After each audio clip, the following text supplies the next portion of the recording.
Here is how to turn on your YouTube search history. So first, go ahead and open your YouTube application on your mobile device and log into your specific account. After that, tap on the U icon from the bottom right corner of your screen and then tap on the gear icon in the top right to go to your settings.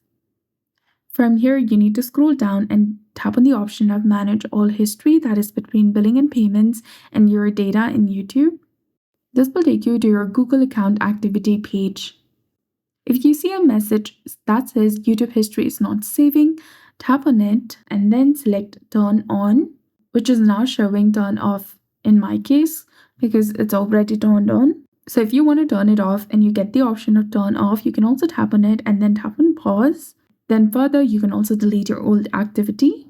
And in the case if you want to turn it on, go ahead and select Turn On option. Then tap on Turn On again to confirm. Then select Got It. And you can manage your history as well.